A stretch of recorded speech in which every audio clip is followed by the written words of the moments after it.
Now, balik ta sa libro ni Jonah. Jonah chapter 2. Ganihang buntag, we talk about Jonah. God still good even there. Where? There in his darkest time. There in his problem.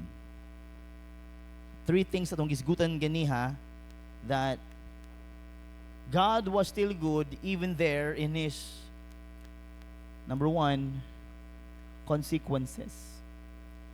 God was there in his consequences. Amen. Even though we are on the lowest time or lowest place of our lives, God will still be there. Ingon ni David, di ba? Where can I run? Where can be away from you, Lord? Masitu ako sa pinakilalom sa impyerno, thou art there.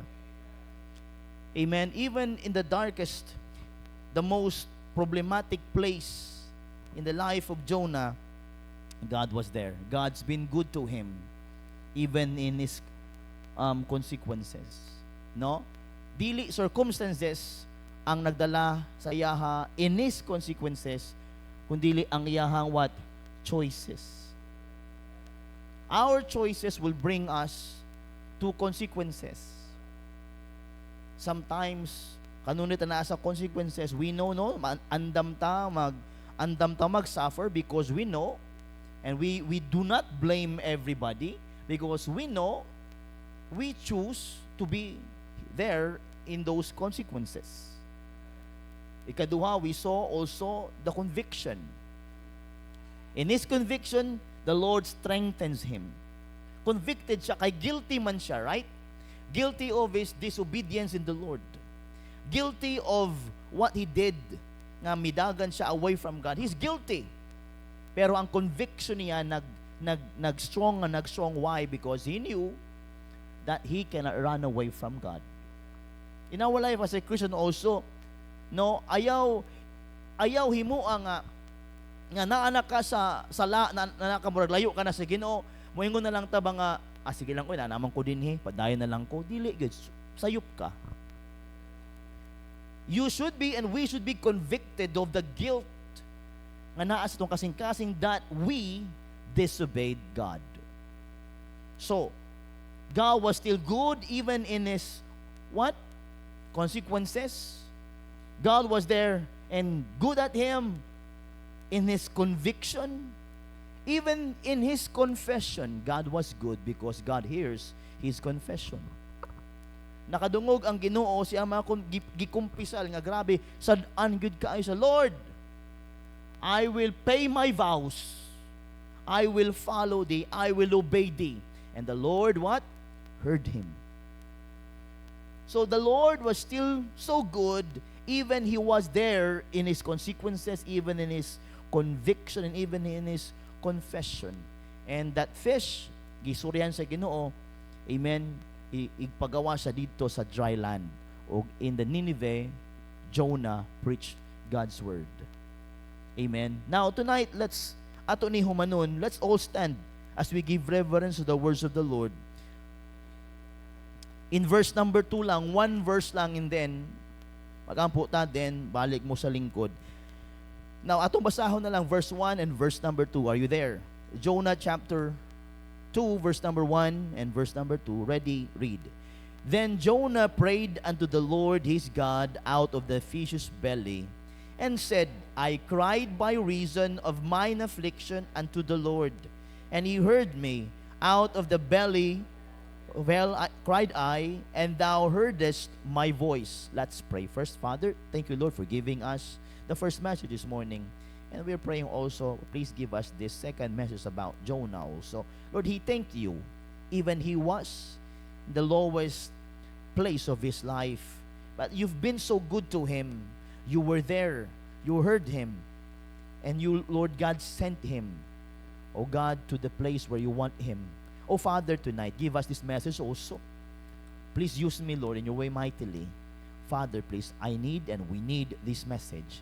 I pray in Jesus' name. Amen and amen. Palihog maglingkod. Ganihang buntag, no? I did not. There was nahitabo ganihang buntag. while I was speaking, while I was preaching, I was making an outline while I am speaking. Lahi ba? Lahi. So kaning thought ako ni gihimo karon lang ganiha lang after I did have my lunch. Naisumpay ba?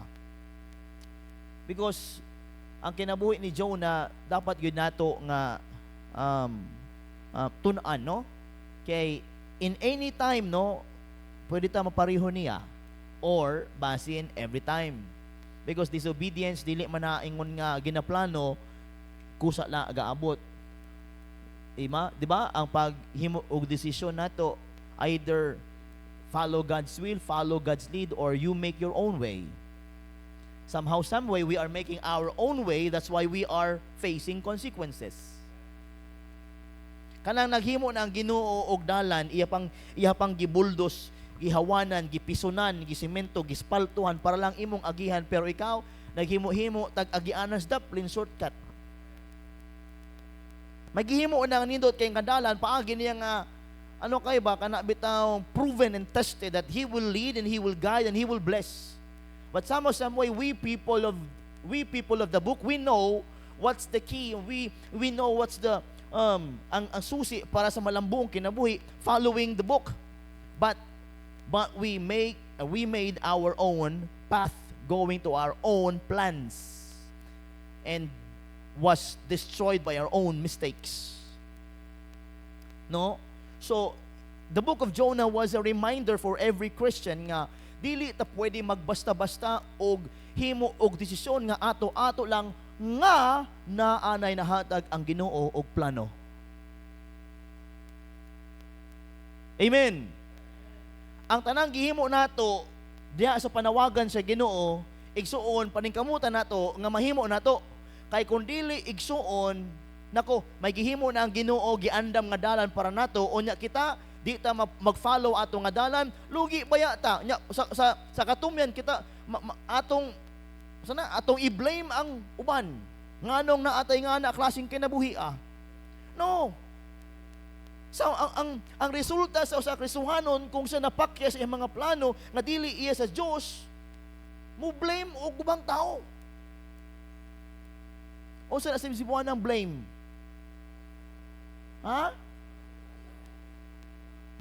Mangsisi ba? Mangmasul. Dili mamasul, layo itong mamasul. Si Eddie mo itong mamasul. Gidala mo sa kalapukan, dili ambot as to sa bula. Now, are you with me? Kung kita baya, kung mapakyes ta, dayon-dayon tang mamasul sa mga taong way sala. Nga nasayod ta, kita mo yung nagdalas ng kaugalingon, nga nung mapakyes ta. God already gave us a way, a plan, nga naanaw tayo kaayuhan ng mga bagay-bagay, lisod man karon pero sa kinatumyan, maayo kaayo, pero nangita tag shortcut, o atong shortcut, abi na ito, padulong na, saag man di ay. Somehow, we must be learning sa life ni Jonah because the life of Jonah is leading us and teaching us that we only follow the leading of God. Once you are called and once the Lord heard you and called you and once you received the calling and you started You started to follow God, be sure that you will only follow Him and not making our own plans and own paths. Why? We will be like Jonah, buying a ticket going to Tarshish instead going to Nineveh. Uya naapay na among mga tao. Nagana among gamit og mga tao dito sa barko nga ikaw man lang day Jonah ang dahilan. Hawa din kay di na mo gusto og Jonah.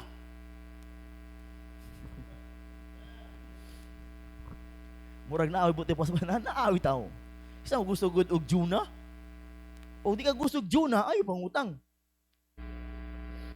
As na lang, divert na.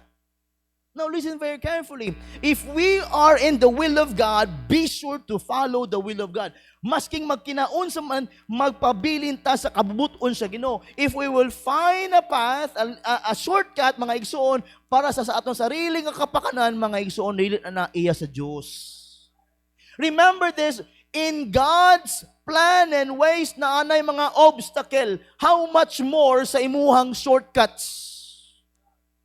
God, in God's plan and ways and leading, He was there even there will be obstacles. But in our own paths or shortcuts, God will never be there.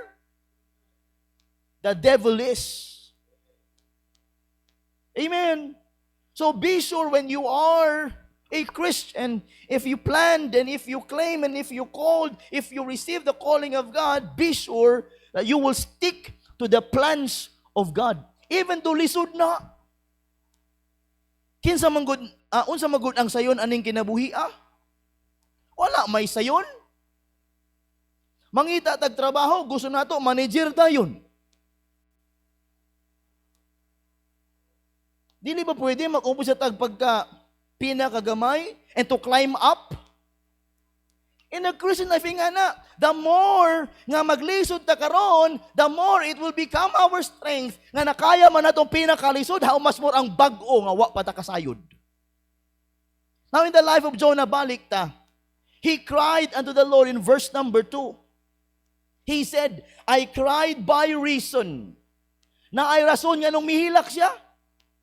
Na ay rason nga nung mihilak siya. Kita pod na ay mga reasons nga nung gahilak ta. Dili broken heart. Dili kay na busted.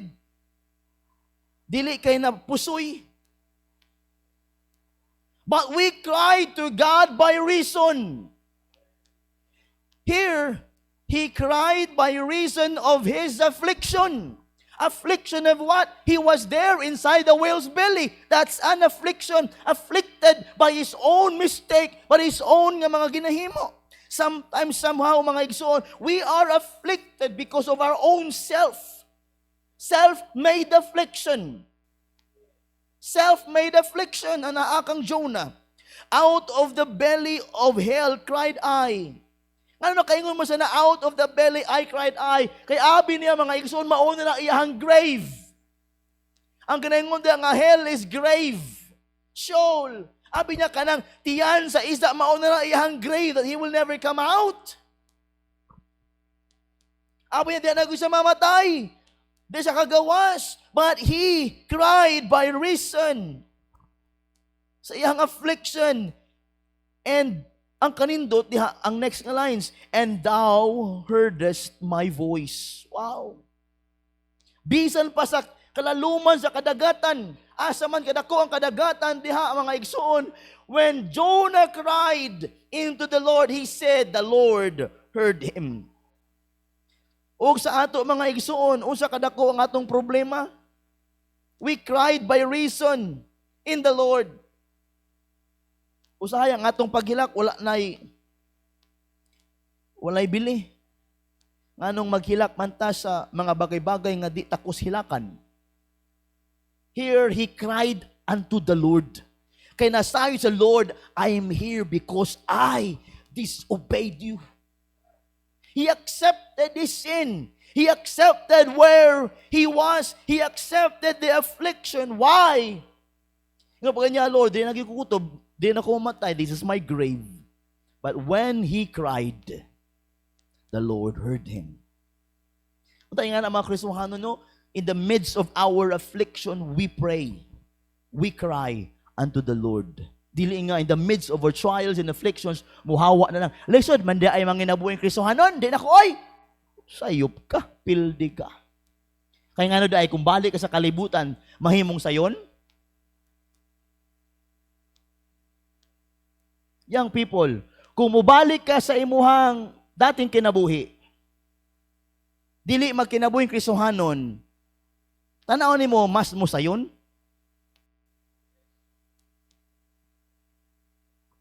Yang mga bago pang naluwas, kung mubalik mo, backslide mo ba? Sa dati, mubalik mo sa dating hinimuan, karon di na mo palahubog. Yang mubalik mo sa pagkapalahubog, bisyoso na, how sure are you nga mahimong okay? It will never be okay. And it will never be the same. The moment you receive the Lord in your heart, you receive relationship, you become the son of God. You become one of God's sons and one of God's children. And when you go away, God's protection will never be on you. Blessings will never be shared on you. And if you made mga igsoon nga mapariw ka sa ubang imong mga kauban, there will be something different. Mga nagainom ka, pareho mo nagainom, but there will be something different in you. You are a child of God. Same ang kamatayon, pareho mo matay, ingana ang kamatayon, but one day in heaven, you will regret because ang unta giimuhang gilabay nga time sa kalibutan, gihatag pa nimo sa Ginoo. Nalipay pa ka. O igsoon, ang time ni mo din nga luwas ka na, padayon na lang because one day in glory, God will reveal every sin and every experiences and every plans and everything that we turn our back from God. But praise be to those who will stay diha sa pagpangalaga sa Ginoo because one day it will be revealing there in heaven and you will never be mapaulawan. Klaro kayo na mga igsoon. Lisod kaayo mga inabuhing Kristohanon, mo na gamay lang kaayo. Don't have a generic kind of lifestyle.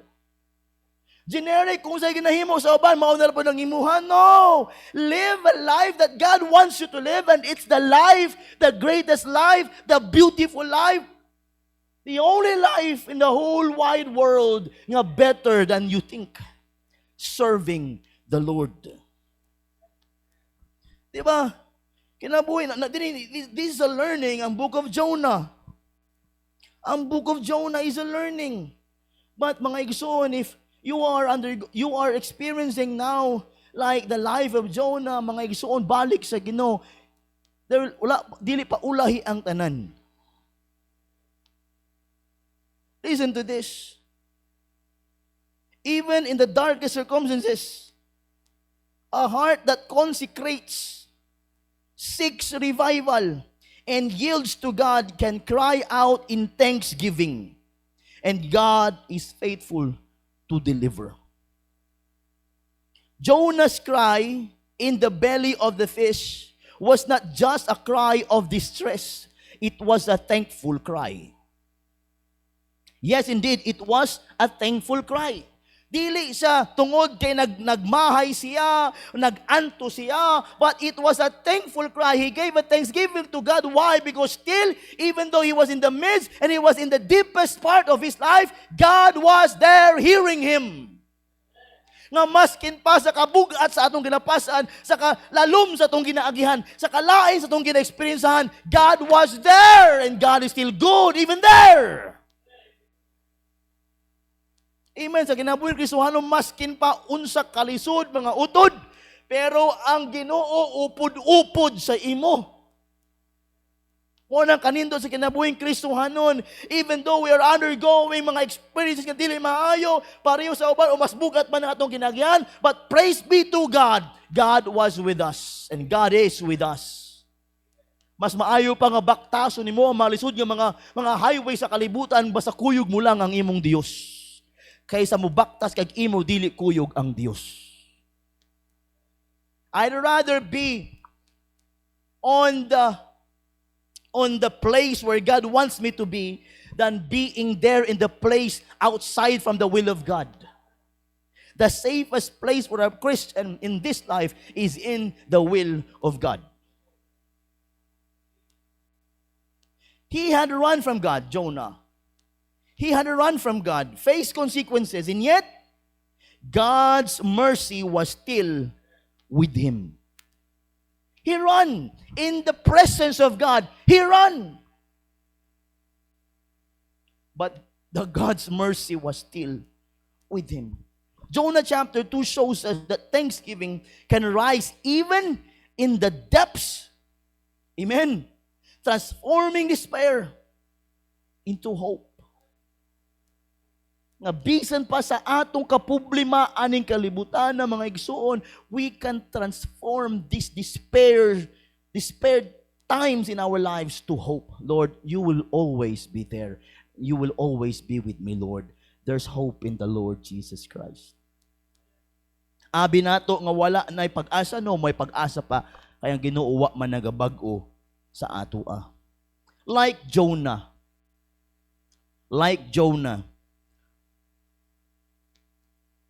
our deepest trials can become the birthplace of praise and surrender.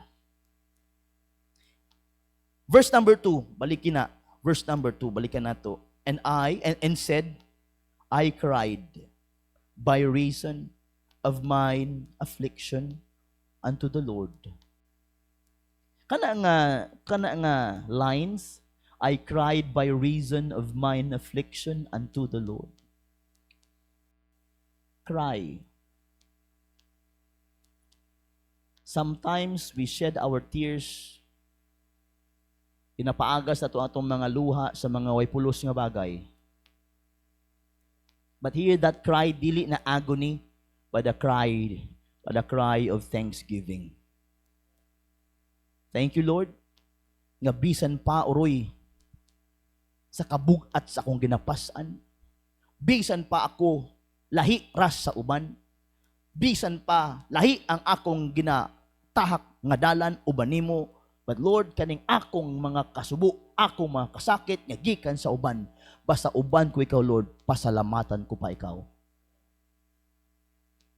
Our tears will never be in vain if we shed those tears to God.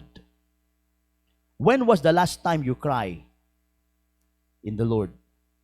When was the last time you pour every tears in the Lord? Nga halos imong sipon, maubos na pod because you cried by reason in the Lord. Pastor, wala mo ko'y rason para muhilak sa Ginoo. No, about thanksgiving. Do you thank God the way you should? Do you thank God the way you should? Jonah, he was on the whale's belly. He was so despaired.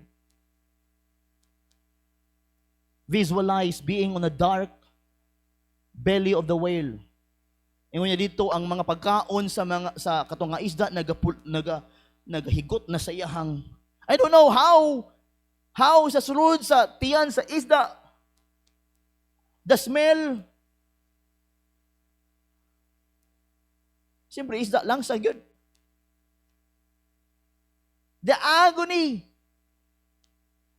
Ang pag-antos, I don't know how many, 3 days and 3 nights, sabi ko, that's what the Bible says, when isa pa lang kay kauras diha ang lugar, ambot lang kung makaya nato, that is the kind of problem sa atong kinabuhi nga atong i-compare ba? Kung pasination ka like Jonah in the whale's belly, mas piliun nimo ang problema nimo karon. Kung abi nimo dako na gud kay nimong problema, adto do sa emergency ay. Emergency hospital to sa ward. Tung dili air condition, dili proper ang place. Nga mga fresh wounds, pasimuta da kung kaya nimo. Tanawa da kung kaya nimo. Pabilin da kung kaya nimo. Compare your problem to their problem. I like what Jonah said, I cried by reason of mine affliction. The best thing there, and he heard me. And out of the belly of hell cried I. Kapilang gibalik-balik ang cry. He cried. Out of our darkness, God brings consecration, revival, and yieldedness. Muna itong mensahe karong gabi una. A thankful cry in the deep. A thankful cry in the deep. Can we say thank you? In the deepest problem. Can we say thank you if you are ailing with sickness? Can you say thank you kung naana kay cancer? Can you say thank you kung wa ka na'y pag-asa? Like Jonah, he saw himself no hope. Ang yang hope na lang yun, milagro, and that miracle nga mahimo lang yun sa iyang Ginoo. Let's see this. A thankful cry in the deep. Kanang, let's see the C, R, and Y. Ako naging ganiha. Out of our darkness, God brings, number one, the letter C, consecration. Consecration. Out of the darkness of whale's belly, Jonah found himself consecrated to God. What is consecrated means? Setting the heart or yourself in the Lord. Setting the heart apart for God even in difficulty. To consecrate oneself is to preserve oneself to God. To consecrate our church is to make our church focus on God. If you consecrate yourself to God, you will only let God to do the decision in your life. The cry in the deep of Jonah made him to consecrate himself to God. Lord, wa na ko'y mahimo, Lord. Naan ako din Lord. Din ako mamatay, Lord. But I consecrate my life to you. And the greatest thing is this: God heard him. God is so good, even he was there. This consecration makes him to acknowledge God's lordship. In verse number 2, it is acknowledging God's lordship sa iyang life. This consecration niya nahitabo siya in the whale's belly made him to consecrate himself and acknowledging God's lordship. Lord, ikaw lang ginoo pag-asa. Lord, ikaw lang akong Ginoo. Lord, ikaw na akong paglaom. He consecrate himself. He cried out to God, not to man or circumstances. He cried to God by reason. He never cried because he was there. He never cried kaya nagmahay sa. He never cried kaya nag-aanto sa. He cried by reason because he disobeyed God and he made himself consecrated in the Lord. Lord, ikaw na lang akong pag-asa. Somehow, some way, dapat ingana sa problema, ang Ginoo lang yun ang atong pag-asa. Consecrate our life in the Lord. Dili ka mangita tagpaagi, di na paagi nga iya sa Ginoo. Consecration begins with recognizing God's authority over our life. Do you recognize God's authority in your life? The only person who is so authorized in our life is none other than the Lord Jesus Christ. He bought us with a price. Therefore, we only glorify Him. Only, mga igsoon, in the Lord Jesus Christ. Memorize na ito ng verse, Proverbs chapter 3, verse number 6, diba? In all thy ways acknowledge Him, and He shall direct thy paths. Kung sa problema ni mo karon, is that problem made you to consecrate your life in the Lord? Amen. Listen to this quote. True thanksgiving starts when I place God above all else. True thanksgiving starts when I place God above all else. Ang tinuod nga mamasalamaton mga igsoon is to put God first above all. That's why in our thanksgiving to God, we are doing this annually. So when we give our thanksgiving to God, it should be special. It honors Him that we are so grateful in Him. Is that all about what you can give? It's all about your heart, how you will thank Him for all your life. Grabe no, balta kang Jonah, he made himself consecrated. He cried, but those cry has reasons. Number one, he is consecrated. He consecrate his life. He acknowledged God's lordship. Og di lang kana, he surrendered his personal will. Lord, Wa naman ko, mati naman ko ni Lord. Imuhang kabubuton na lang mao'y masunod. If you will let me die here, and I'll die here. But if you will give me hope again, send me there, and I will choose to follow your will. To consecrate means na dili lang to acknowledge God, but also to surrender our personal will in the Lord. Do we have consecration in our life? Consecration is to make ourselves available in the Lord to preserve this body for God's glory. That is consecration. Acknowledging God's leadership and lordship, and also mga igsuon, surrendering our own will. Na tay gustong himuon pero dili na pwede mahimo kung dili ang kabubuton lang sa Ginoo. Surrendering our own will, Jonah vowed to obey God fully, promising to fulfill his vows. Ito na, basa verse number 9. Consecration involves surrendering plans, pride, and control to God. Wala na ilaay mo, control ni mo, dili mo kaugalingon, kung dili ang Ginoo. We cannot control things to happen. Only God can control them. But be sure you are consecrated. Acknowledge His Lordship and surrender your own will. Thankful hearts are willing hearts. Surrender fuels praise. Thankful hearts are willing hearts. Basta para sa Ginoo. Bahala na si Batman. Basta para sa Ginoo. Amen! Nasali pa si Batman. Surrender fuels praise. Gusto kang malipay ang kinabuhi? Surrender your will to the Lord. Di lang acknowledging God's Lordship or surrendering personal will, but that consecration brings him in devotion. Devotion in the depths of the sea. Yeah, boy. Devotion in the depths of... What's devotion? Devoting yourself to God.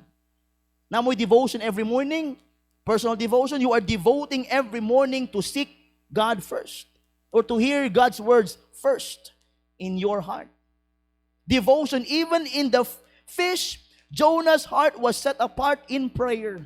Wala gapiyong na siguro si Jonah sa tiyan sa isda. He was closing maybe his eyes and he was alive in his own self and praying to God by reason. He is consecrating himself, preserving his wa naman sa mahimo.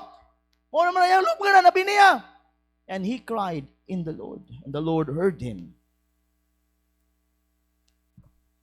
Devotion in the depths. Psalms 119:62, the Bible says, at midnight I will rise to give thanks. Jeremiah 33, verse number 3, call unto me, and I will answer thee, and show thee great and mighty things, which thou knowest not. God honors those who remain devoted, even when all seems lost. God honors those who remain devoted, even when all seems lost. Remember Job? Remember Job? Everything's lost. God honors him. That's devotion. Remember Paul? He lost everything. He lost his name. He lost his account. He stood with the Lord. God honors him. God honors those who remain devoted even when all seems lost. Even ang mga uban sa atong kinabuhi mawala na, basta devoted ka gihapon sa Ginoo, God honors devotion. Oh, igsuon this evening, cry by reason. Consecrate ourselves. Acknowledge God's lordship. If God is your Lord, then follow Him. Amen. Surrender our personal will. Ay mga personal plans, but let the Lord handle this. Let the Lord handle every plans of yours. Do not make plan nga dili kabubuton sa Ginoo. And also devotion in the depths. Baskin, you can pray still God even isa na lang katiil. You can still be praising God kung na-stroke ka na. You can still be praising sa Ginoo maskin kukulang nimo ang sakit. You can still be praising God maski pa ang mga bagay-bagay. You can still be praising God Devote yourself. Consecrate yourself. Oh, mga igsoon, let's go back to Jonah. He was there in the whale's belly. He cried by reason. He consecrated his own self to the Lord. Lord, ikaw na lang din akong pag-asaan eh. Nabuhi ba ko o dili? Ang consecration niya, he acknowledged God's lordship. He surrendered his will. Nawa ba kay mahimo? Nawa ba kakabubuton? Wala na oy. Ano ka sa tiyan sa isda? But he showed a devotion in the Lord. That's why the Lord heard him. Gipaminawan gid sa Ginoo. Ug unsa sa nga letra? R. He seeks revival. Revival. When he was in that whale's belly, mga igsoon, he cried by reason to God. Di lang he consecrate himself, but he seeks revival. Revival, Lord, kung mabuhi pa ko, Lord, I will only praise you and obey you. Pero naanay experience. Revival. I need revival every day. What is revival? Spiritual awakening that comes to reflection and prayer. Revival, or to make someone dead alive, to make you alive again, that is revival. Ang uban sa ato din mga igisuon, abi na to okay pa, basig gili na. Check your heart. Basig nagsimba-simba na lang ka. Kay needful. Check your heart. Ikaw na hipolo. You're Jonah. Jonah, okay pa ka? Jonah, how's your cry? Jonah 6 revival. How? Una din ha, he remembered God in verse number 7. When my soul fainted within me, I remembered the Lord. Grabe no. When my soul fainted within me, I remembered the Lord, and my prayer came in unto thee, into thine holy temple. Huna-huna sa templo, simba. When my soul fainted within me, I remembered the Lord. Okay kaayo no? Kay dili ba tanang Kristohano ning ani? Kung gikapoy na, muundang na. Kung gikapoy na ang imong kalag, daghang Kristohanon muundang ra. The easiest way to ease the pain is to quit. The easiest way para makahawa, maka-okay na, is to quit. But Jonah never quit. I remembered the Lord. I remember the Lord. Yan ay naman ang Ginoo, ang templo, ang pulong sa Ginoo, everything he was doing in the temple, he remembered God. Gikapoy na sa dito 3 days and 3 nights in the whale's belly, but out of his fainting soul, he remembered God. How are we tonight?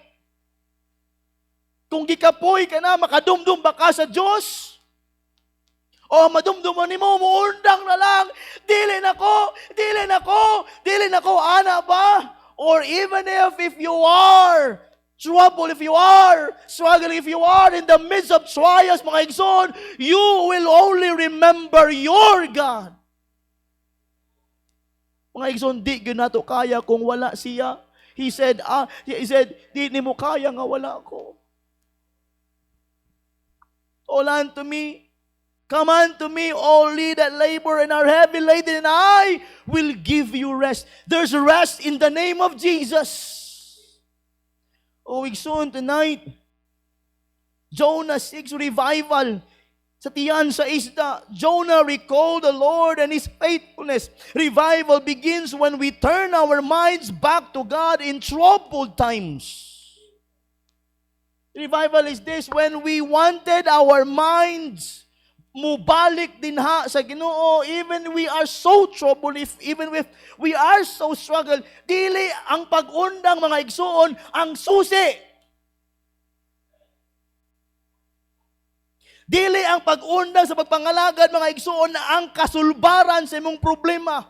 Sa akong kinabuhi, mga igsoon, how many times I was thinking, I want to quit, I want to stop pastoring, because it is so hard. Dili sayon, lisod kaayo, handling a bunch of people, nga mga lisod kaayo, handling a ministry, nga ina kaayo, ingani ka dako, mga expenses, mga igsoon, makahuna-una, kumuundang na lang ka ako, Lord.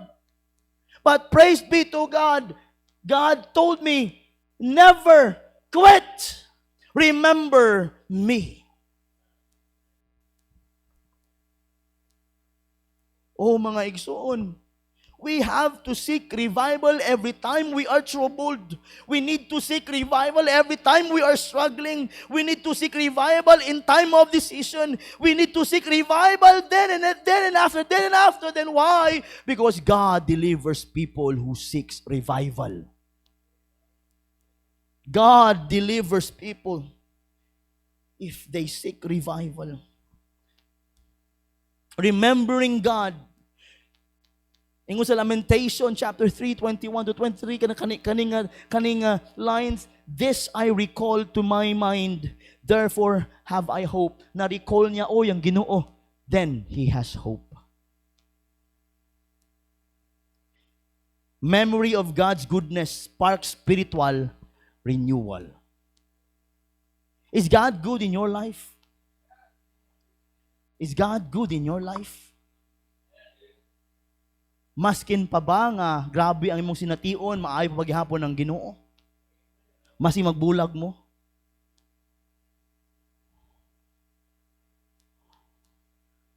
Do you experience God's goodness? Brad, do you experience God's goodness? Have you experienced the goodness of the Lord? Atik ba? Atik ba? Do you experience God's goodness? Paano naging maayo ang Diyos? Paano naging mabuti ang Diyos? How did God made you to see His goodness? We will only see the goodness of God when we are in time to seek after goodness of anything in this life.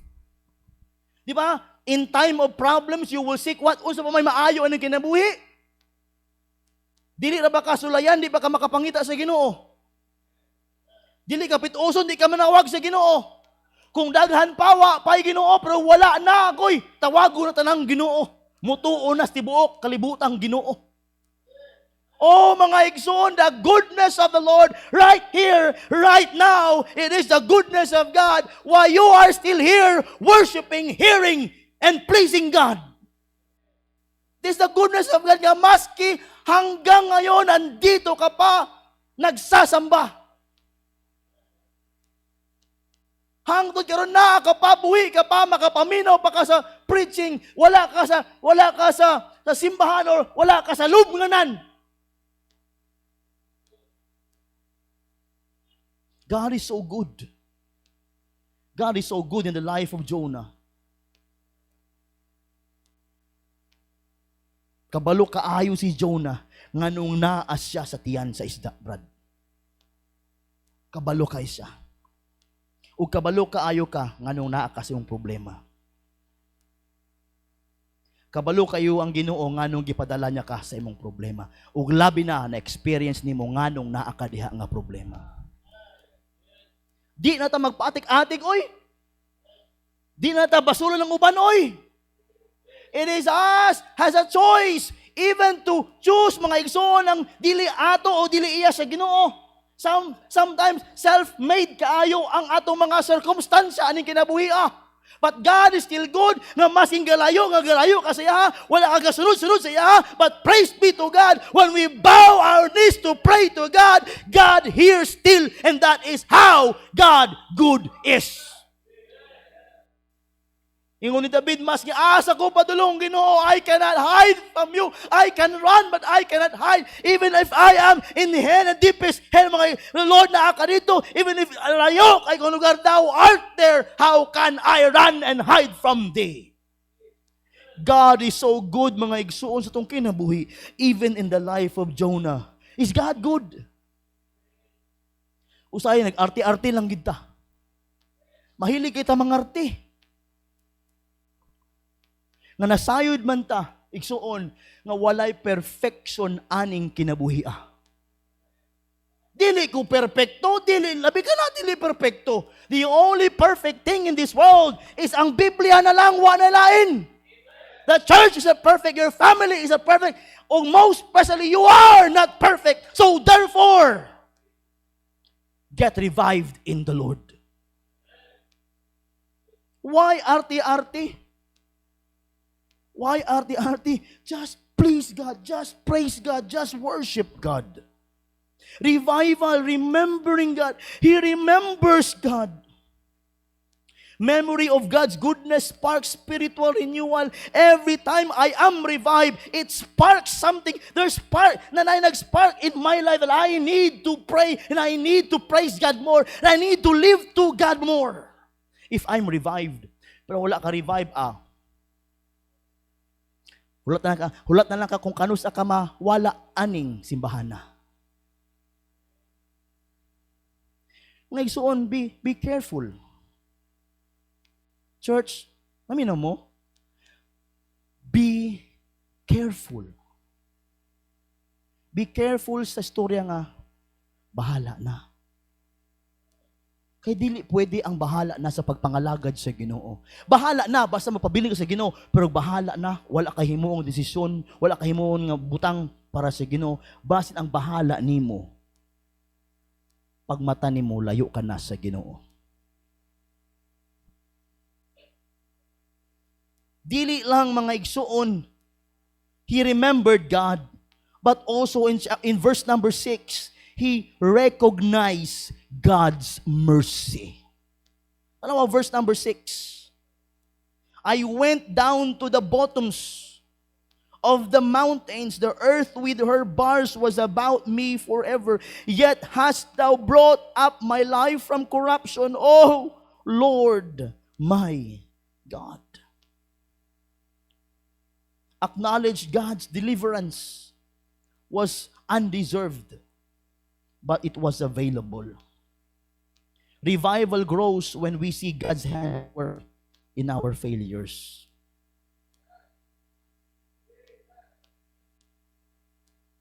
Revival grows when we see God's hand at work in our failures. I am a failure. That's why I saw revival. Because I saw God's working. I acknowledge, Lord, I am not perfect. I failed many times or always. But I see God's hand working. That's why I am revived. Hangtod galihok pa ang Ginoo sa akong mga failures, I will be remaining faithful. Minaw mo? Habang makita pa nako ang Ginoo nagatrabaho pa sa akong mga palpak. Habang makita pa nako ang kaluoy o grasya sa Ginoo, magpabilin kong matinumanon. Kay tungod lamang si ang grasya o kaluoy nganong nagapadayon ko. This life is not perfect. You either. But as long as we dawatize that we are imperfect and prone to fail, talk to God. Cry by reason to God, and He'll send revival. He'll work in your life. Di lang he remembered God and recognizing God's mercy. Makita ba mo kaluoy sa Ginoo? Amen? Kanitagwaya ni, naluoy kayong Ginoo. Kanitagwaya po na, naluoy kayong Ginoo. Gikaluy-an ratang tanan sa Ginoo.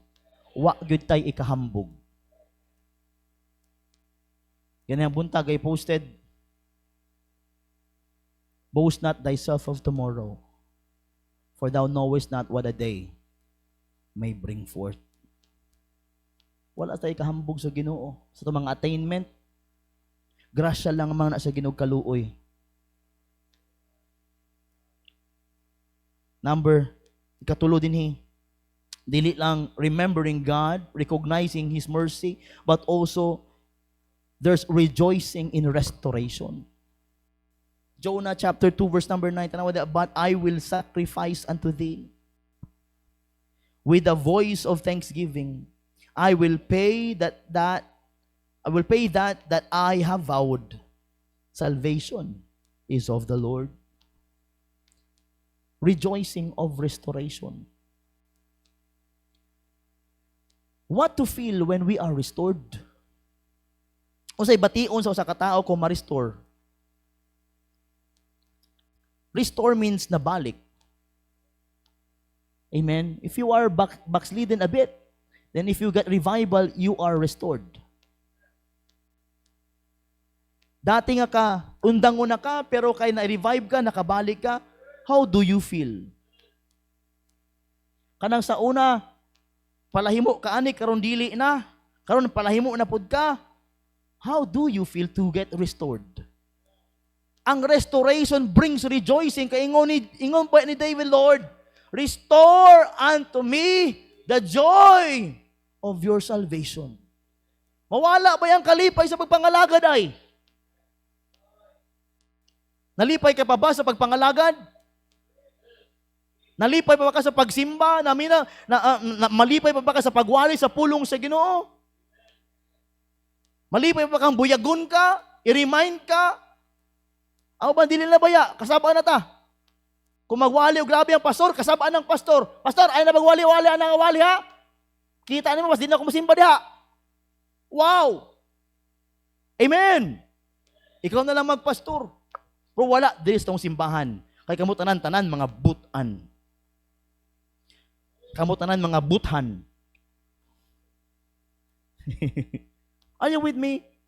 There's joy in restoration. Amen? I see the smile of Brother Luigi. Tung nakita na niya ang iyang asawa balik. Ma'am, dugay kayo nag-antos. Nusa, balik mo asawa, oy, di post-post pa niya, nag-vlog-vlog siyang langlaba. Ingani ning dagway sa way asawa. Pero nibalik na, hapit na siya mabalik, pastor. Ba na ay kalipay when there's restoration? What if na ay nawala sa imuhang kalipay nga gusto nung ibalik? Why not restore it? Kung sa una, grabe ka mag-soul winning, nalipay ka, wala ka na nag-soul winning, balik good soul winning, malipay ka ba? Sa una nga, grabe ka palabasa, yung naunda ka basa Biblia, balik good og basa Biblia, malipay ka. Malipay ka nga naman, dili na mahimo sa uban, pero mahimo nimo ba? Amen! Amen!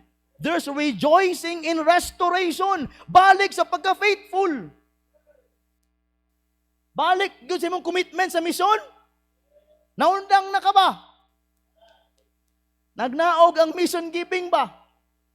Amen! Balik ra good. And somehow, you seek kana nga kalipay, mabalik. Amen? Hello? And now, and lastly, cry. C for consecration. R for revival. And Y for yieldedness. Yieldedness. What is yieldedness? Fully surrendering to God's will and trusting His timing. Yielded. Sandig. Sandig lang. Kung ikaw, gikapuyan, kung ikaw wa nay kapaingnan. Tama ba? Dangop sa Ginoo, ampo lang.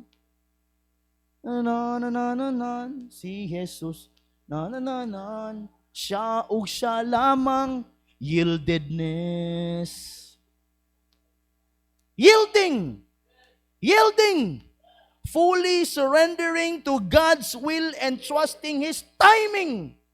Timing. May timing, Ginoo, in God's time. Sa oras sa Ginoo, sa paagi sa Ginoo, sa adlaw sa Ginoo. Yieldedness. Yieldedness brings a surrender of pride. To have a yieldedness in life sa Ginoo, it surrenders our pride. In verse number 9.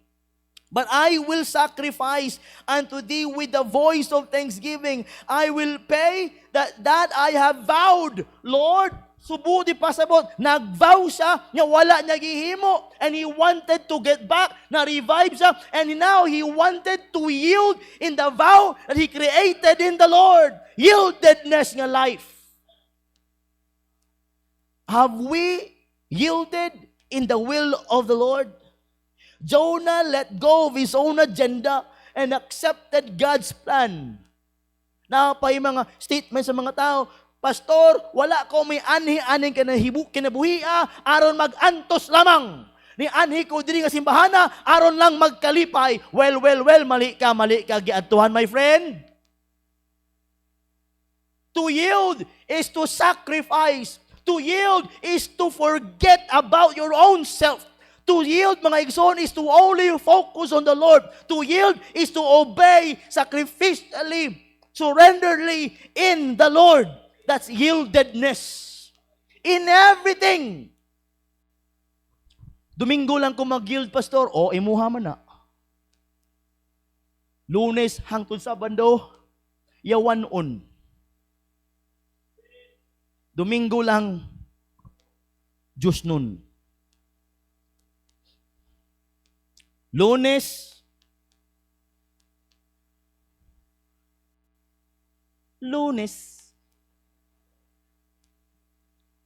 Martes, Miyerkules, Huwebes, Biyernes, Sabado, Domingo, hallelujah. That's not yieldedness. What's that, Pastor? That's hypocrisy. No, Domingo lang kabalaan, no, tibuok si mana. Yawanon ka, that's hypocrisy. That is not yieldedness. Pastor, Domingo man lang ang iya sa Ginoo. Oy, may rason. May punto ka. May tama ka. Amen. Nindot ang ihang tubag. Pastor, Domingo man ang kayaang sa Ginoo. So ako ang Lunes hangtod Sabado. So paminaw ani, live the life you wanted to live. You want to live the way you want to live. Don't live for God on Sunday. Because still, that is not serving. If you only serve God during Sundays, that is not serving. What is that, Pastor? Kung dili na serving, unsa na? That is sinning. How will you accept the name nga word nga Christian if you cannot live the whole week for God? Na by sense? Paano katawagong Kristohanon o Christian kung dili manimo makinabuhi kana nga pulong sulod sa usa ka semana? We become Christians because the Lord Jesus Christ left heaven to die on the cross to shed His blood to save us. He spent 33 and a half years of His life sacrificing His own blood, feeling the things that He felt nakasakit, gigutom, gikapoy, gisakit. Unya, muingon lang kag Domingo lang imo, Lord. Shameful. Don't call yourself a Christian if you cannot live a week for God. Amen. Yieldedness, that's a surrender of pride. Jonah let go of his own agenda and accepted God's plan. Yieldedness is the fruit of a thankful heart. James 4:6, God resisteth the proud, but giveth grace unto the humble. 1 Peter 5:6, humble yourselves under the mighty hand of God. God's plan works best in yielded hands. God's plan works best in yielded hands. Kaduha, dili lang mga igsoon surrendered pride, but also obedience through affliction. Obedience through affliction. Makita na to chapter 2, verse number 2, hanggang to verse number 3, nga maskin pa nagasinati sa kalisod, diha sa tiyan sa isda, but he was so willing to obey God na Jonah obeyed through prayer and reflection, even in the belly of the fish. Yieldedness often requires faithful action in the hardest places. Amen. If you cannot obey God in the hard way, you will never follow Him in the easiest way. If you can never serve God the hardest way, you cannot serve Him the easiest place. Amen. Tinuod o dili? Dili man gani ka pangalagad sa Ginoo nga may problema ka. How much kung gisakit ka na? Di na gid ka pangalagad kay di naman ka lakaw. I like what Job said in Job 13:15, though he slay me, yet will I trust in him. Induta, no? Psalms 119:67, before I was afflicted, I went astray, but now have I kept thy word, Lord. Surrender is not passive. Butang sa screen, please. Surrender is not passive. It is living God's will when it's hardest.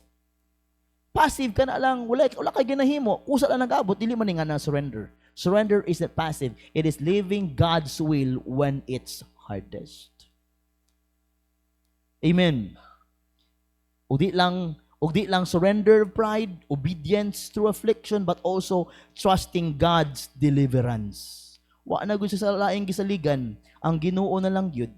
In verse number 6, Jonah trusted God to raise him from destruction. Yieldedness allows us to rest in God's timing and power. Psalms 34:19, many are the afflictions of the righteous, but the Lord delivereth him out of them all. 1 Peter 5:7, casting all your care upon him, for he careth for you. A yielded heart trusts God to turn darkness into deliverance. Yielded life, the yieldedness of one. Do we have this kind of character? Being yielded in the Lord? Trusting God in everything? So man cannot help you. God alone. Money may give us comfort, but what money can't buy is the comfort of the Lord. Igsoon, how's our cry?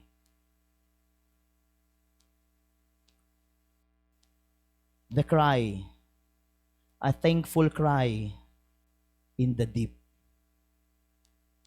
Consecration, revival, and yieldedness. Jonah has no hope but in the Lord. He cried by reason. Igsoon, natandi ba nimo imong life kan Jonah? Hello? Gikan ganihang buntag, God has been so good even there. Even there in the whale's belly? Yeah, because God hears him pray. In his consequences, in his conviction, and his confession, God heard him. And tonight, a thankful cry in the deep. What if we are in that deep? Can we thank God?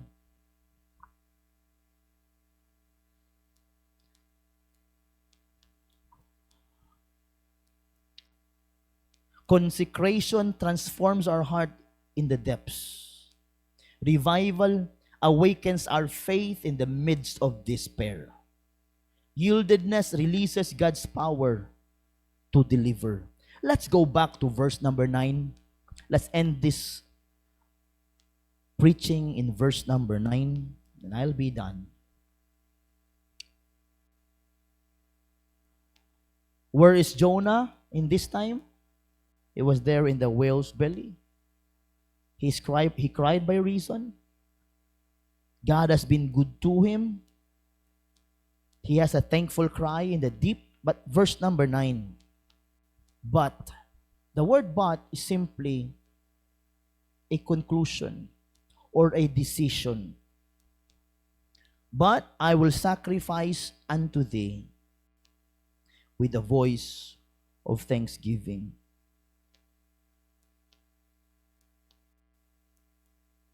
The voice of thanksgiving. Kanang voice ba din ha, simply a word nga mugawa siyang ba? Hello? Kanang voice ba diha nga word? Words lang ba nga nagagawa siyang ba? When he says, I will sacrifice unto thee with the voice of thanksgiving. This is what I understand here. That voice, this voice here, mga igsoon, simply, this voice is what we are hearing tonight. The voice of Jonah. That voice that he thanked God even he was there in the deeps.